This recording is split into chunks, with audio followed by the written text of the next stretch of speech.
welcome to the PM Therapy podcast. This is where we talk about the struggles that PMs face, whether invisible or visible struggles, and we talk about how to navigate them. So I'm really excited to have our guest today, Raquel.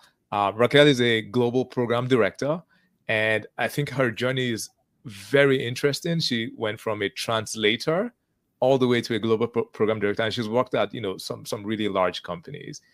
So Raquel, welcome to the show. How are you doing? Thank you so much for the invitation, Mukhtar. I'm super excited for being here and sharing with you my story. Yeah, awesome, Raquel. So Raquel, for those people that don't know who you are, why don't you introduce yourself and tell us about yourself? Yeah, absolutely. So my name is Raquel Narvajas. I am from Spain. I came to Canada in 2018, and since then I never left. I really like this country. I am right now a program global director at Cubic. Cubic is a leading technology-driven company that provides innovative transportation and defense solutions. Right now, I am working in large-scale projects related to technology, driving results, efficiency, and fostering the collaboration. It is kind of amazing that it's been over a decade that I've been dedicated to the project management world. And also I am passionate about building the meaningful connections and creating opportunities through networking. Nice. Okay, so how did you, let's go all the way back. You started out as a translator. Am I correct or no? You're a translator. Yeah. So back in Spain, I studied a degree in translation and interpretation. Okay. And I got even a specialization in official translator. So I am specialized. I can do legal. I can translate legal documents. I do have a stamp. I do have my signature. I do have a number for as a translator. And I don't know how. Well, my life turned out that I am still dedicating from time to time to do translations, but my focus is on always project management, leading different projects all around the globe. Okay, so what kind of translation do you do? From what language to what language? I do from English to Spanish and vice versa. Okay. How many languages do you speak, Raquel? Just 3, English, French, and Spanish. English, French, and Spanish. Yeah. I always joke that I don't know if I speak them well. Sometimes I mix the 3 of them. And you've actually had a project where you spoke all 3 languages in the same project, right? Yes. When I came to Canada in 2018, I came to work for a consulting firm that was French. So all my team was French. I was at that time the only Spanish person in the team. So I used to talk in French with them. Then with the people here in Toronto, right, at the FAL, I used to speak in English. But then we had also a team from Mexico because the rare fuse of the Global 7000 is made in Mexico, in Querétaro. Yeah. And I remember that I had a lot of situations where I was the interpreter because the Mexican people, they didn't have like a high English level. And they were always asking me, hey, Raquel, please, can you help me with this? Can you go and talk to this person? Because I don't know how to say it. Yeah. And it was really interesting. I had even moments that I was talking to someone in another language, and I just noticed because of the person, of the poker face of the person that I had in front of me, like, okay, that person is not understanding what I am saying. Oh, I am talking in French. I should be speaking in English. And it was super funny.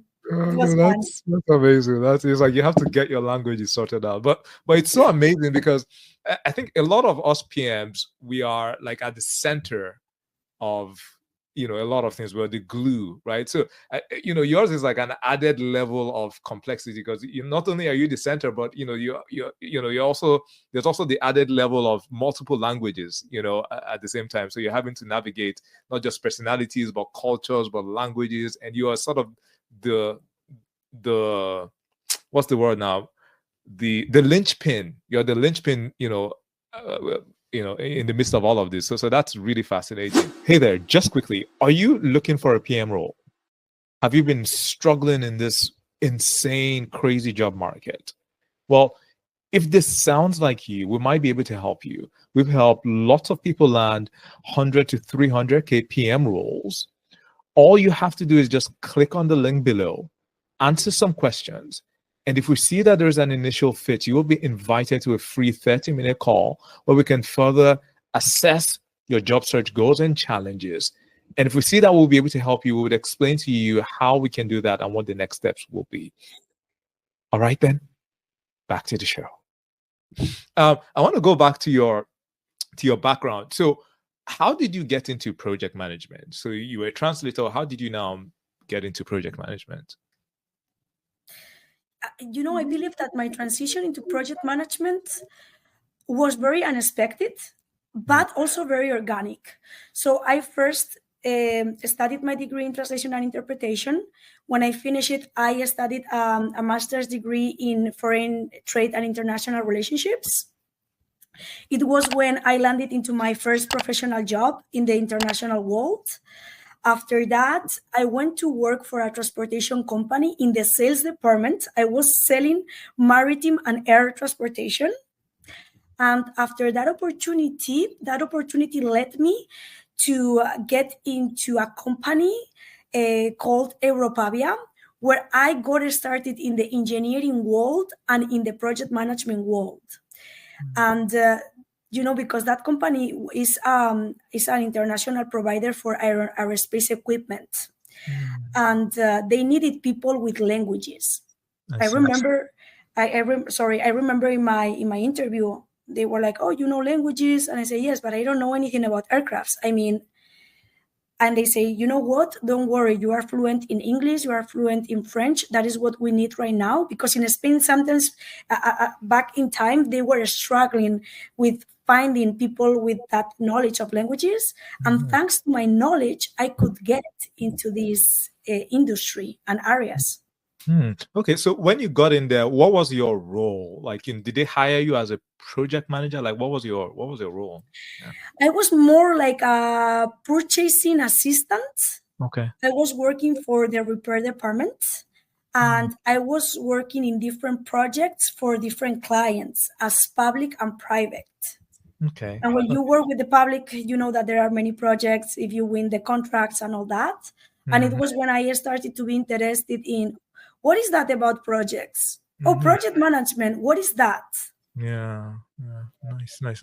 So you started managing projects even though you didn't quite have the project management title. Is that correct? Correct. Yeah. All right. So then when did you officially become a project manager with the title? Like, how did that happen?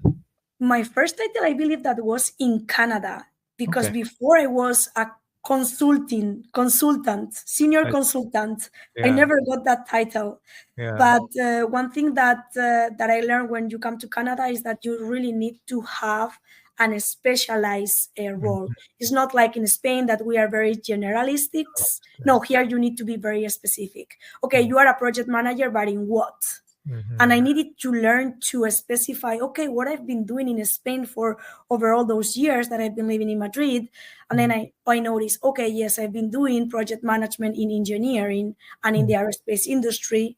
And I got the title when I just landed in Canada with Bombardier Transportation. Yeah. Nice. Yeah, no, and I completely agree with you. I think that that's also one of the things that I had to do, because before Canada I had a lot of experience, business development, operations, but here for some reason it's like they like that specialized skill set, so I had to sort of jettison and just highlight only what I wanted to be found by, right? So I just position myself as a project manager. So just going back to your history, so you've sort of gone up, like from project manager, you've worked as a program director, you've worked at very large companies. I think you worked at Kindrill as well, right? Yes, I did. Yes. Yeah, so you worked at really large companies, and you've led global programs, you've led teams.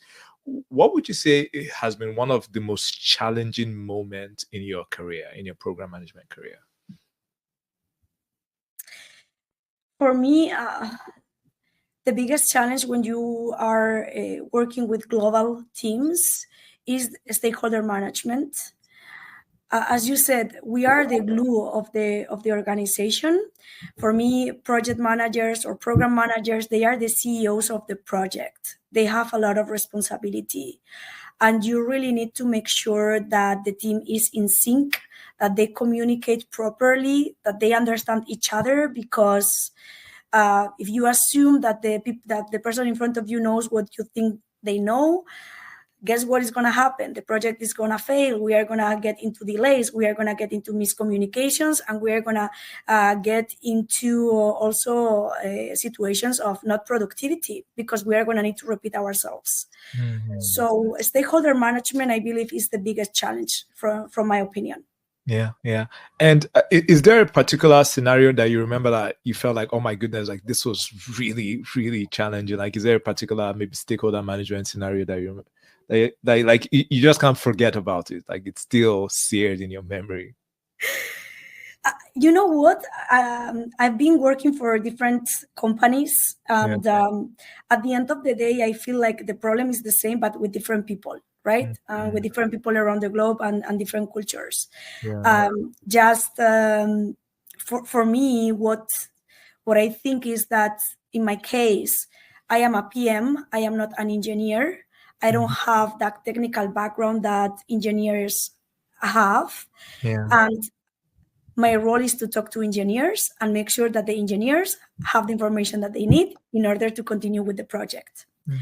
Those kind of conversations with them sometimes are very challenging, because even if we speak the same language, we are not speaking the same language when it gets too technical. And that's, for example, my day-to-day basics, right?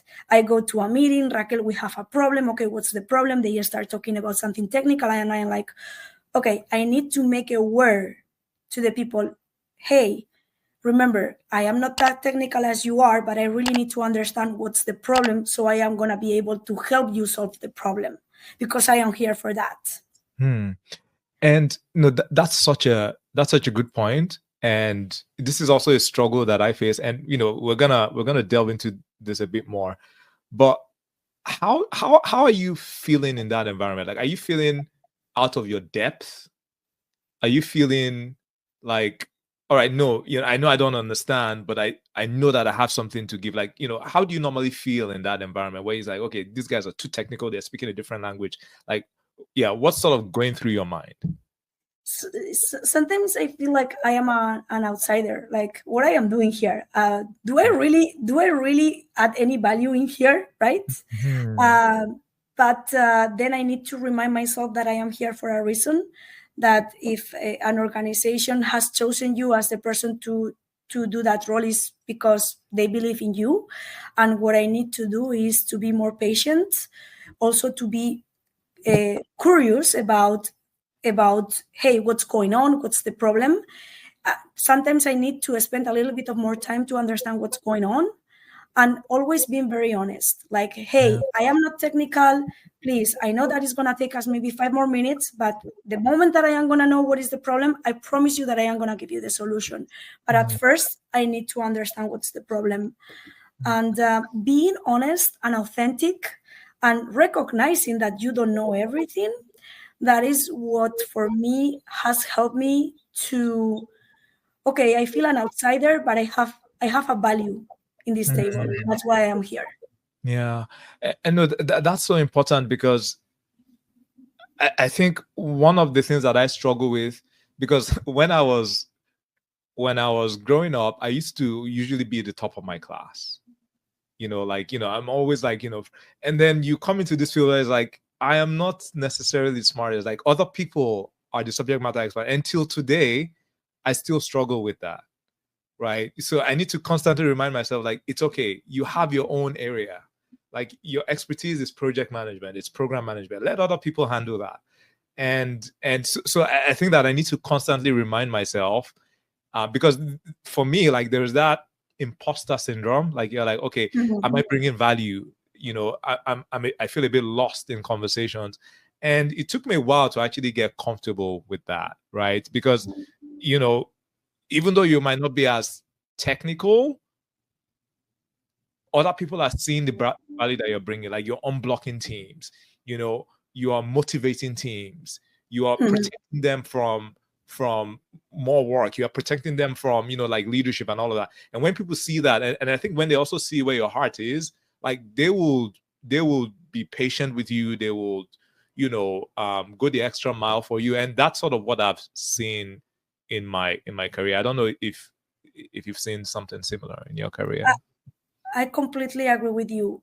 I always say to people, I talk to a lot of people that they want to become project managers, and I coach them, right? And I say, listen, I do believe that you don't need to have the technical skills to have to be a project manager. Project management is more about, yes, you have to have the knowledge. I don't disagree with that, but it is more about having common sense. If you have common sense and you are organized, you can even be a good project manager without even having a certification. Then the importance of having a certification in each country is a different story, right? Yeah. But being a project manager is not about being technical in something. As you said, there are other people handling that kind of situation. Yeah. Which is also true if that when you have that PM skills, but you mix it with the technicality, you are going to stand out from other people in the organization. Yeah. Why? Because you are gonna understand the problems faster, and maybe you are not gonna even need to get into a room for a meeting in order to understand the problem. You are gonna know, you are gonna take the action right away to get to the solution, right? Yeah, no, for sure, 100%. And I also, because I know some people that might be listening, because like both of us, I think we're quite senior, right? So I think that there's also that confidence that comes with, all right, I know I've led many projects, right? So you just put me in any situation, I just need to understand what's going on, and I will help you figure it out. So I think there's confidence that comes with that. But there's some people that might be a bit younger, still early on in their career. What advice would you give them, right? You know, maybe they're surrounded with all these developers and they don't feel as comfortable, you know, in that environment. What advice would you give them? I remember when I was starting that sometimes I was afraid of asking questions because I thought that maybe people, they were going to see me as a non-smart or like I don't deserve to be here because I don't the enough knowledge, right? What I would say to that people is don't be afraid of asking questions. The power of asking questions would lead you to solve the situation. If you have been chosen for a company, for a role, it's because they believe that you can do it. You are not going to be perfect in the position, but the most important thing is that you have the attitude to learn, and to, you know, get out of your comfort zone and to get better every single day. Yeah. That's the most valuable advice that I wish I had in the past, because sometimes you are afraid of opening your mouth because of what other people might think of you. And it's not about what they think, it's about what you think about yourself and what is the value that you think that you bring to the table. Yeah, no, 100%. And so for me, I'm a very naturally curious person, but there are some environments that stifle that. You know, it's like, you know, some toxic environment, like you don't quite feel safe. So I think it's very important to ask questions, because that's how you're going to learn. Otherwise, you're just gonna dig yourself into a deeper hole.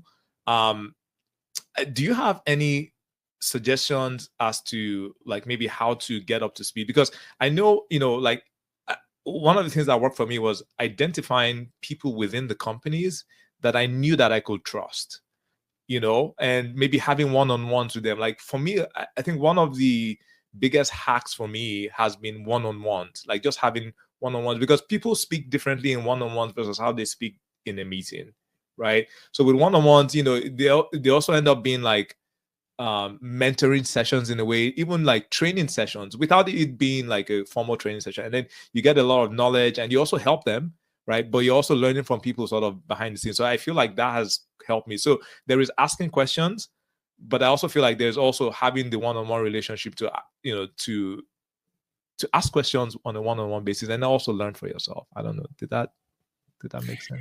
I do agree completely with you. And you know what happens when you start working in a new organization. No matter the knowledge that you are bringing from other companies, you are starting a new position in a completely new environment with different procedures, with different rules, and you need to learn from scratch. Yeah. And sometimes there are people in the those people that they are toxic, right? They don't want to talk to you. They see that you come to the role, or oh my God, now we have a new director. She's gonna come and she's gonna change everything. No, that is not true, right? I am just trying to figure out what's my role in the company, what are the procedures that we need to follow, because I just want to follow the guidance of the company. That's why we have been hired for. Right. And when I see that kind of situation, as you said, I identify those people and I say, okay, those people are going to be only for when I really, really, really, really need them. Right.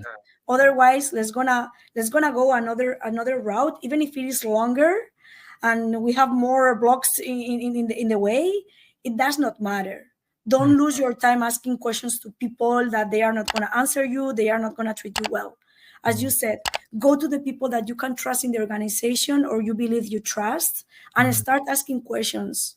And recently, here in the organization where I am working right now, right, I wanted to be more independent in a particular task.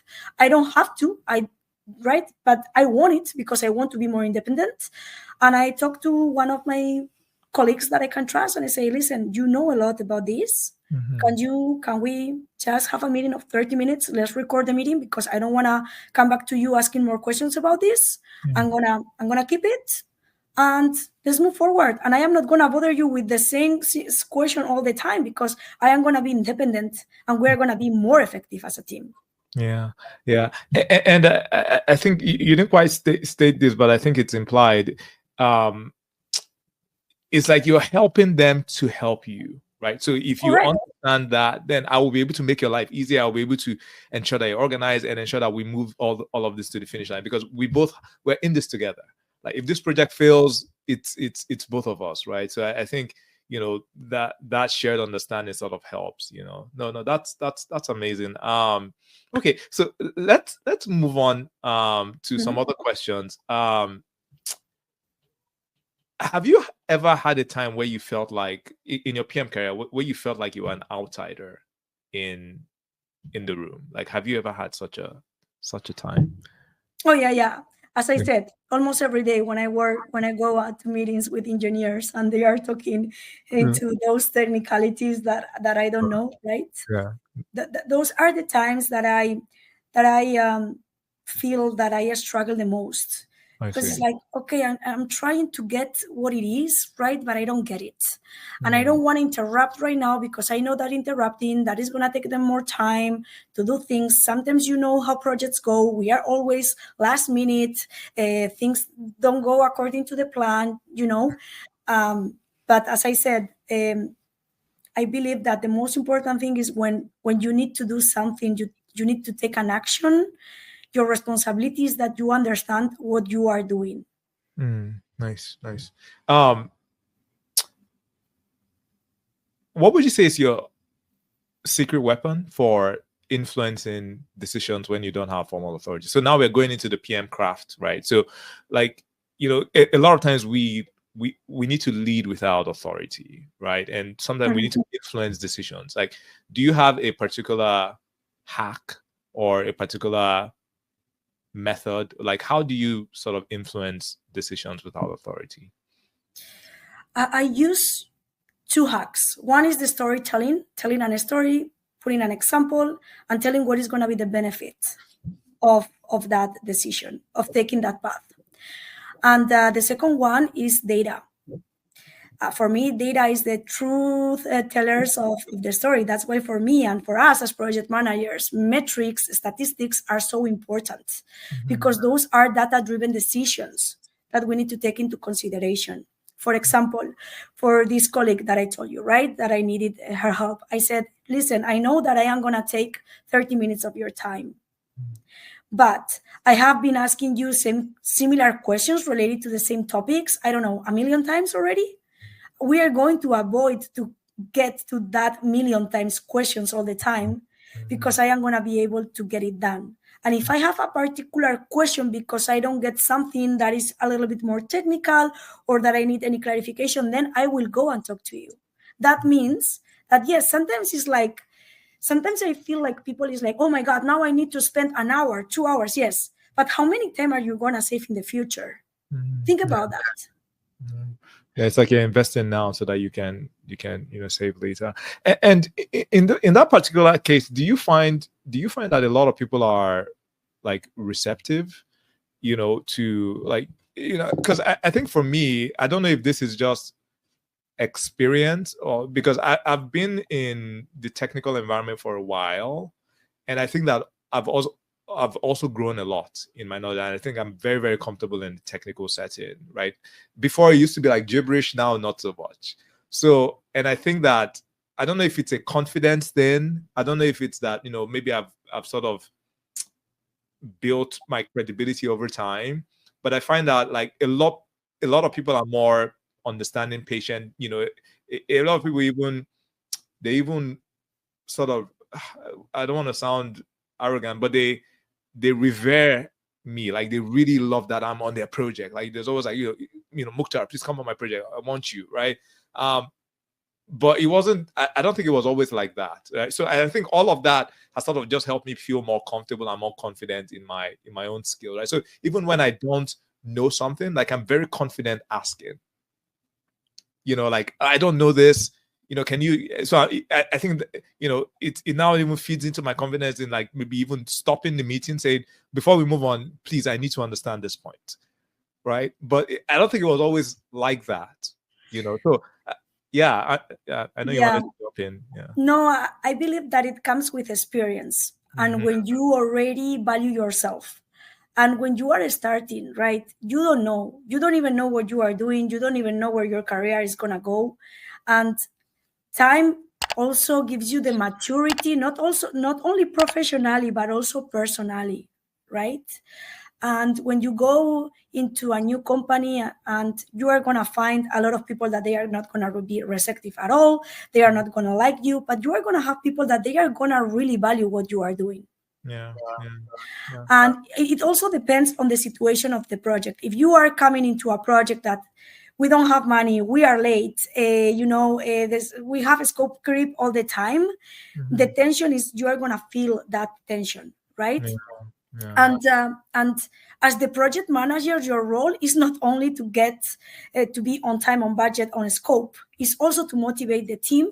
It's also to do stakeholder management. It's also to do risk management. But you understand that when you first work for a first project, like all the life cycle, right, from the beginning to the end, and with the experience, because as you said, when I was younger, as you said, I was like, I am not going to ask a question. Now it's like, no, I don't understand it. I need to understand it if I really need to know it. Unless it's like, okay, it's not that important that I know that technicality now. I am going to interrupt. We are not going to be efficient. I'm going to take it offline. You, with your experience, you identify when it is the moment to ask the question and when it's not. Yeah, no, for sure. Yeah, there's also that decision making you're making in real time. Like, okay, this is something I'm just gonna take note of, and I would find out after the call. But there are other things where it's like, okay, we need to actually be clear on this. And what I also find is that a lot of times, a lot of people are also confused. So like a lot of times, you asking questions, you're asking questions on behalf of many other people in the room that are afraid to ask the question. And that's what I found, a lot of times. So even like the technical people, like a lot of times people are not on the same page, and it's your questions that actually ensure that there's clarity across the board, So no, that's such a good point. Sorry, did you want to say something, Raquel? Yeah, I wanted to say, because you touch a very important point about assumptions, right? That is one of the biggest mistakes that project managers do. Assume that the person that you have in front of you, they know what you think they know. Yeah. Don't never assume anything, even if you think that is sorry for the word, a stupid question.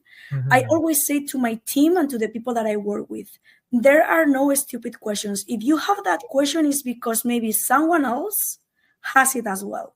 Yeah. Let's clarify it. It's a question. It might take 5 minutes. If it takes 10 minutes, but if that is going to unblock a situation, or that not unblock, it's just to flow with the project, because at some point, if there is no clarification, there is going to be a roadblock.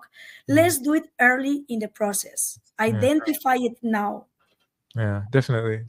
By the way, for those of you listening, if you have any questions, just drop it in the chat, and we'll get to it. We have a few more minutes. Raquel, do you want to do a lightning round? You okay with yes, let's do it. Yes, that's fun. Yes. Fun. Would you rather get an email marked urgent at 4:59 p.m. on a Friday, or a Jira ticket with no description? An email on a Friday. I'm able to answer that one faster. At 4:59? Maybe at 7 a.m. All right. What's your biggest pet peeve in a meeting? Well, people that they don't answer the questions that they are asked, and people that they are talking without adding any value. I just have a feeling that you really don't like that. Like, I can just imagine being in a meeting with you, and if I don't answer the question, you will pull me back and make sure that I answer the question. Absolutely. Yeah. All right. Would you rather have a meeting with no agenda or a presentation with 100 slides? Meeting with no agenda. I can create one real quick. All right. Nice. You rather you can do that and run a meeting and still have an effective meeting, as opposed to a presentation that will go on. Okay. Yeah. If your budget could talk, what would they say about you? Healthy budget with a little bit of buffer for unexpected situations that always come. Okay. What's the worst career advice you've ever received? Your actions will talk by themselves. When I don't believe it's true, you really need to advocate for yourself. Yeah, that's such a good one. I think many of us culturally, I know the same for me. Like, it's always like, just put your head down and just work. Like, actions will speak for themselves, but you also have to sell yourself. No, that's such a good one. What's your favorite PM tool? Kanban board. Okay. I love Kanban. Yeah. Really? You like the endless? For me, I feel like it's just an endless flow of tasks. Like, you like that? It's just. I like the flow. Like, okay, this is the this is the backlog. This is the to do. This is the doing. This is the done. And when I see the done, I feel so happy that I got it. Yeah, watching the car just move. Yeah, no, I love the visual of the Kanban board, but I think my problem is that the to do, it gets too long very quickly. Like, it just becomes this endless list. Yeah, no, but I love the visual, like just seeing how it progresses. What's one productivity hack you swear by? Blocking time down. And if you need to do a task, block the time. Don't even look at your social media, MS Teams, notifications in your phone. Your phone needs to be away from you, just heads down doing the task, because otherwise a task that could take you 1 hour is going to take you 3 because of the distractions that you have around you. Yeah, the context switching. Yeah, no. Okay, awesome. So this was fun. Raquel, so we're at the end of the podcast. If people are interested in connecting with you, how can they do that? They can do that through LinkedIn. My name is Raquel Narvajas, so you can. There are not a lot of Raquel Narvajas in the world, so you can find me very easily. Nice. No, and it was really good chatting with you, Raquel. I had fun. Thank you all for those of you that are watching, and we'll speak to you soon. See you next week. Yeah. See you soon. Thank you. Bye-bye.